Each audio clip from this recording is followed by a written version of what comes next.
नमस्ते। अच्छा, कोई भी ऑनलाइन सेलर हो, उसके लिए सबसे बड़ी पहेली क्या होती है? यही ना कि अपनी सेल्स को कैसे बढ़ाएं? तो आज हम इसी पहेली को सुलझाने वाले हैं। हम ये समझेंगे कि कैसे जिन प्रोडक्ट्स को लोग सिर्फ देख रहे हैं, उन्हें बिकने वाले प्रोडक्ट्स में बदला जाए। ये एक बहुत ही आम परेशानी है। मतलब हर नए ई कॉमर्स सेलर को होती ही है। तो अगर किसी के मन में भी यही सवाल घूम रहा है, तो समझिए कि ये चर्चा आपके लिए ही है। चलिए इस समस्या की जड़ तक पहुंचते हैं। आज हम क्या-क्या समझने वाले हैं। देखिए, हमने इस पूरी प्रक्रिया को 5 आसान हिस्सों में बांट दिया है, ताकि बिक्री बढ़ाने का रास्ता एकदम साफ हो जाए। इसको ना एक असली दुकान की तरह समझिए। पहला काम क्या होता है? ग्राहक को दुकान के अंदर लाना। और दूसरा, उन्हें कुछ खरीदने के लिए मनाना। ऑनलाइन दुनिया में भी फंडा बिल्कुल यही है, बस तरीके थोड़े से अलग हैं। तो ये जो पूरा खेल है ना, ये 2 हिस्सों में बटा हुआ है। पहला, हमें ग्राहकों को अपने प्रोडक्ट पर क्लिक करने के लिए खींचना है, जिसे हम कहते हैं सीटीआर। और फिर जिन लोगों ने क्लिक कर दिया, उन्हें खरीदारी के लिए मनाना है, और वो होता है सीवीआर। सिंपल। चलिए, तो अब इस पहेली के पहले हिस्से पर फोकस करते हैं। सोचिए, जब किसी के सामने सैकड़ों प्रोडक्ट्स की लिस्ट हो, तो हमारा प्रोडक्ट ऐसा क्या करे कि ध्यान सीधा उसी पर जाए और वो क्लिक करने पर मजबूर हो जाए? यही है असली चैलेंज। इसी को मापता है सीटीआर, यानी क्लिक थ्रू रेट। मतलब अगर 100 लोगों ने आपका प्रोडक्ट देखा और उनमें से 5 ने क्लिक किया, तो आपका सीटीआर हुआ 5%। सीधी सी बात है, जितना ज्यादा सीटीआर मतलब पहली छाप उतनी ही जबरदस्त है। और यहां पर आता है शब्दों का जादू। देखिए, एक साधारण सा टाइटल और एक ऐसा टाइटल जिसमें पूरी जानकारी हो, कीवर्ड्स हो, दोनों के सीटीआर में जमीन आसमान का फर्क आ सकता है, क्योंकि ग्राहक वही खोजता है जो उसे चाहिए, राइट? एक बात हमेशा याद रखनी चाहिए, ऑनलाइन शॉपिंग में कोई प्रोडक्ट को छू नहीं सकता, सिर्फ देख सकता है। इसीलिए तस्वीरें इतनी जरूरी हैं। जो पहली तस्वीर होती है ना, जिसे हीरो शॉट कहते हैं, वो एकदम साफ और आकर्षक होनी चाहिए। और लाइफस्टाइल तस्वीरें, वो तो ग्राहक को इमेजिन करने में मदद करती हैं कि प्रोडक्ट इस्तेमाल करते हुए कैसा लगेगा। अच्छा, क्लिक्स के पीछे एक साइकोलॉजी भी काम करती है।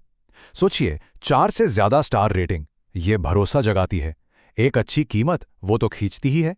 और अगर बेस्ट सेलर या लाइटनिंग डील जैसा कोई बैच दिख जाए, अरे वो तो तुरंत ध्यान खींचता है, क्योंकि ये एक तरह की गारंटी जैसा लगता है ना? बहुत बढ़िया।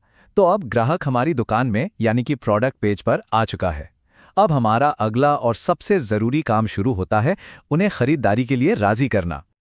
और इसी को मापता है सीवीआर, यानी कन्वर्जन रेट।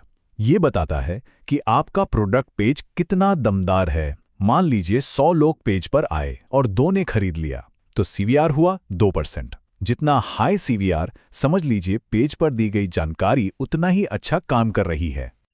यहां एक गलती कई लोग करते हैं, वो सिर्फ प्रोडक्ट की खासियतें गिनाते रहते हैं। नहीं, ये बताना जरूरी है कि उन खासियतों से ग्राहक को क्या फायदा होगा। जैसे मुलायम कपड़ा एक फीचर है, लेकिन गर्मियों में ठंडक देगा, ये एक बेनिफिट है। और हां, दूसरे ग्राहकों के अच्छे रिव्यूज, वो तो सोने पे सुहागा का काम करते हैं। देखिए, खरीदने का जो आखिरी फैसला होता है ना, वो भरोसे पे टिका होता है। मन में सवाल आते हैं, प्रोडक्ट जल्दी आएगा, साइज सही होगा, पसंद नहीं आया तो क्या होगा? और यहीं पर तेज डिलीवरी, आसान रिटर्न पॉलिसी और अलग-अलग साइज कलर के ऑप्शंस, ये सब ग्राहक के मन से हर शक को दूर कर देते हैं।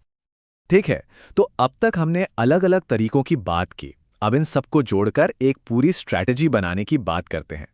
क्योंकि एक प्रो सेलर सिर्फ सीटीआर या सिर्फ सीवीआर पर ध्यान नहीं देता, वो दोनों को एक साथ साधता है। ये बात गांठ बांध लीजिए, ये दोनों मैट्रिक्स सीटीआर और सीवीआर एक दूसरे से गहराई से जुड़े हैं। एक के बिना दूसरा अधूरा है। सोचिए, बहुत अच्छा सीटीआर है, लोग आ तो रहे हैं पर खरीद नहीं रहे, तो क्या फायदा? और अगर सीवीआर जबरदस्त है पर पेज पर कोई आ ही नहीं रहा, तो भी कोई फायदा नहीं। चलिए, अब 2 पावरफुल तकनीकों पर नजर डालते हैं जो इस पूरे फनल को बेहतर बनाने में मदद करती हैं। ये वो तरीके हैं जो अनुभवी सेलर्स इस्तेमाल करते हैं। पहला है बंडलिंग, एक शानदार तरीका। इसमें क्या होता है कि ग्राहक को एक ही डील में ज्यादा वैल्यू मिलती है, तो उसके खरीदने की संभावना बढ़ जाती है।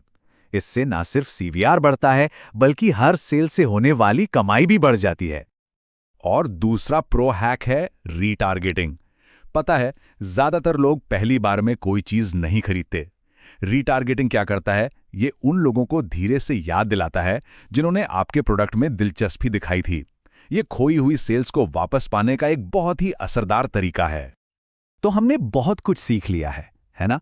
अब समय है कि इन सारी बातों को एक सिंपल एक्शन प्लान में बदला जाए, एक ऐसा प्लान जिसे आज से ही अपने प्रोडक्ट्स पर लागू किया जा सके। तो सबसे बड़ी सीख क्या है? सफलता के लिए इन दोनों पहियों का बराबर चलना जरूरी है। अपना 50% ध्यान ग्राहकों को पेज पर लाने यानी CTR पर लगाइए और बाकी 50% उन्हें खरीदार बनाने यानी CVR पर, एकदम बराबर। तो आखिर में सवाल यही है, अपने किसी भी प्रोडक्ट के बारे में सोचिए, उसमें ऐसा कौन सा एक छोटा सा बदलाव, शायद एक टाइटल, एक तस्वीर या डिलीवरी का वादा रातों रात बिक्री दोगुनी कर सकता है। जवाब अक्सर अपने ही डेटा में छिपा होता है।